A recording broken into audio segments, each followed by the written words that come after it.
ফজরের কতক্ষণ আগে তাহাজ্জুদ আদায় করা যাবে? ঘুমানোর আগে অনেক সময় অজু থাকে না, তখন কি আয়াতুল কুরসি পড়া যাবে? আমার পিরিয়ড থাকা অবস্থায় আগদ হয়েছে, অজু করতে বলেছেন হুজুর, এতে বিয়ে সম্পূর্ণ হলো? আমি স্বাক্ষর দিয়েছি, বগলে আতর ব্যবহার করা যাবে কিনা? স্ত্রী নামাজ পড়ে না, নামাজের জন্য বললেও পড়ে না, এতে আমার কোনো সমস্যা হবে কিনা? আমার মা আমাকে কথায় কথায় অভিশাপ দেয়, আমার বড় ভাইয়ের প্রবঞ্চনায় পড়ে, আমি সালাম দিলেও আমাকে গালি দেয়, অভিশাপ দেয়, আমি মানসিকভাবে ভেঙে পড়ছি, আমার করণীয় কি? আমার মন মেজাজ সবসময় কেমন যেন খিটখিট হয়ে থাকে, মাঝে মাঝে মানুষের সাথে ভালো কথাও ভালো লাগে না, কি করব? ঘরে অনেক কিছুতেই ছবি থাকে, যেমন বই, পত্রিকা, ম্যাগাজিন, সেক্ষেত্রে কি ওই রুমে নামাজ হবে? তাছাড়া বাচ্চাদের বিভিন্ন খেলনাও থাকে। আমার বাবার কবরের উপর কয়েকটি কবর হয়েছে, আমি কি সে কবর জিয়ারত করতে পারবো? শ্বশুর কিছু দিতে চাইলে নেওয়া যাবে কিনা? চলুন তাহলে আমরা প্রশ্নোত্তরের মূল পর্বে প্রবেশ করি। মেহেদী হাসান নাহিদ লিখেছেন, বগলে আতর ব্যবহার করা যাবে কিনা?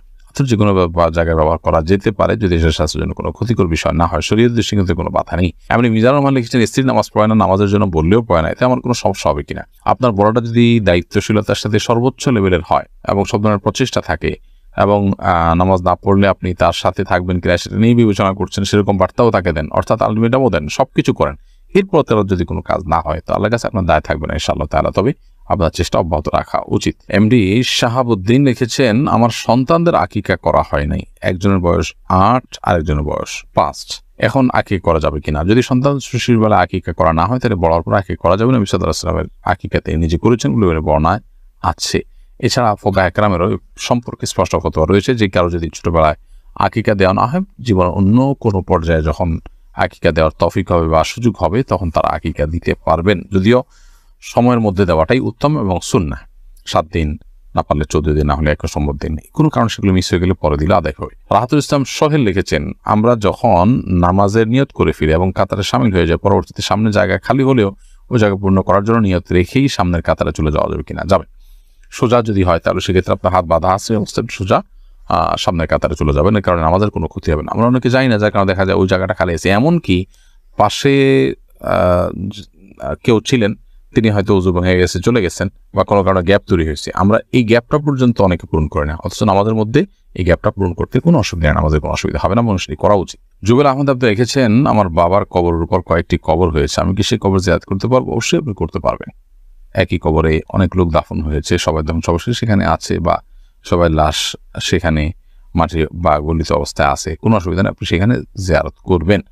আপনার বাবার কবরে, একই কবরে যদি অন্যদেরকেও কবর দেওয়া হয়, তারপর আপনার বাবার যদি আপনার কবর সেখান থেকে তুলে নেওয়া না হয়, বরং ওখানে উপরে আরেকটা কবর দেওয়া হয়, যেমন ঢাকার অনেক কবরস্থানে আছে যে নির্দিষ্ট সময়ের পর সেখানে আরেকটা কবর দেওয়া হয় কবরের উপরে, তো এর কারণে আপনি সেখানে জিয়ারত করতে কোনো অসুবিধা নেই। আরিফ হাসান লিখেছেন, শ্বশুর কিছু দিতে চাইলে নেওয়া যাবে কিনা? একটা হলো যে সামান্য গিফট, খুব সামান্য যদি কোনো গিফট দেয় তাহলে সেক্ষেত্রে সেটা নেওয়া যেতে পারে।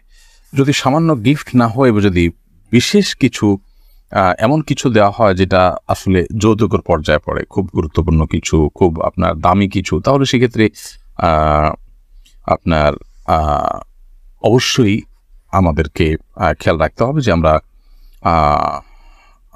সেরকম মূল্যবান কোনো কিছু যেটা যৌতুক হতে পারে, যদিও হাদিয়া, গিফট ইত্যাদি বলে দেওয়া হয়, কিন্তু যেহেতু মূল্যবান কিছু সাধারণত শ্বশুরবাড়ি থেকে দেওয়া হয় যে এটা যৌতুকের অংশ হিসাবে দেওয়া হয়, সেই কারণে সে বিষয়ে আমাদের সতর্ক থাকা উচিত এবং সাবধান থাকা উচিত। বন্যা মির্জা লিখেছেন, আমার মন মেজাজ সবসময় কেমন যেন খিটখিট হয়ে থাকে, মাঝে মাঝে মানুষের সাথে ভালো কথাও ভালো লাগে না, কি করব?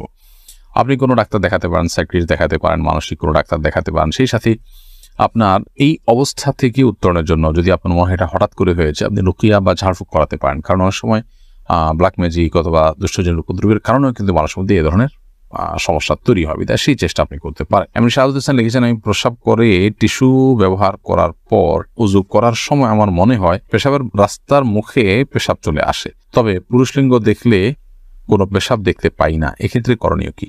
এটা অনেক সময় মানসিক জাস্ট একটা ওয়াসওয়াসা, কুমন্ত্রণার কারণে হয়, একটা বিভ্রান্তির মধ্যে মানুষ থাকে।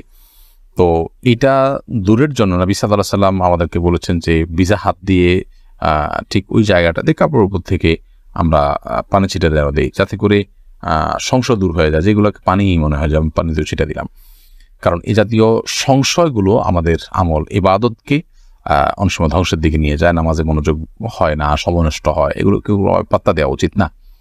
তবে এর বাইরে পেশাবের সমস্যা থাকলে তো অবশ্যই পেশাবের ডাক্তার দেখানো উচিত। শিলা আক্তার লিখেছেন, ঘরে অনেক কিছুতেই ছবি থাকে, যেমন বই, পত্রিকা, ম্যাগাজিন, সেক্ষেত্রে কি ওই রুমে নামাজ হবে? তাছাড়া বাচ্চাদের বিভিন্ন খেলনাও থাকে। বোন শিলা, ঘরে বিভিন্ন আসবাবপত্রে যদি প্রাণের ছবি থাকে তাহলে সেক্ষেত্রে সেই রুমে, বিশেষ করে প্রকাশ্যে যদি থাকে টাঙানো ইত্যাদি, তাহলে সেখানে নামাজ পড়ে, যেখানে নাই সেখানে নামাজ পড়া উচিত। অথবা ওখানে নামাজ পড়তে বলে সেটিকে যথাসম্ভব ঢেকে কোনো কিছু দিয়ে চাপা দিয়ে তারপরে বা ড্রয়ারিতে রেখে তারপর নামাজ পড়া উচিত। না হলে এটি মাকরু হবে। তবে সেখানে আসলে নামাজ হবে না এরকম না, নামাজ হয়ে যাবে। আতিক রহমান লিখেছেন, আমার মা আমাকে কথায় কথায় অভিশাপ দেয়, আমার বড় ভাইয়ের প্রবঞ্চনায় পড়ে, আমি সালাম দিলেও আমাকে গালি দেয়, অভিশাপ দেয়, আমি মানসিকভাবে ভেঙে পড়ছি, আমার করণীয় কি? দেখুন, মায়ের সাথে বিনয়ী থাকতে হবে এবং ভদ্রোচিত আচরণ করতে হবে, নরম থাকতে হবে। মা যদি কোনো অন্যায়ও করেন তারপরও সেটাকে প্রতিবাদ করা, প্রতিরোধ করা বা অন্যদের সামনে যেরকম আমরা রিয়েক্ট করে থাকি সেটি করার সুযোগ নেই। এজন্য এটা আমাদের মাথায় রাখতে হবে। মা যদি অন্যায়ভাবে আপনাকে অভিশাপ দেয়, কেউ তাকে ভুল বোঝায়, তাতে আপনার কোনো ক্ষতি হবে না। আল্লাহ সুবহানাহু ওয়া তাআলা কোরআন কারীমে পরিষ্কারভাবে জানিয়ে দিয়েছেন যে ওয়ালাউ আজ্জালুল্লাহু আশ-শাররা ইসতা'জালাহুম বিল খাইরি লাকুদিয়াল আমর। যদি মানুষকে আল্লাহ তাআলা ভালোটা চাইলে যেরকম সাথে সাথে দিয়ে দেন, কেউ যদি বদদোয়া দেয়, খারাপ কিছু আল্লাহর কাছে চায়, এটা যদি সাথে সাথে দিয়ে দেন তাহলে মানুষ শেষ হয়ে যেত। আল্লাহ চেষ্টা করেন না।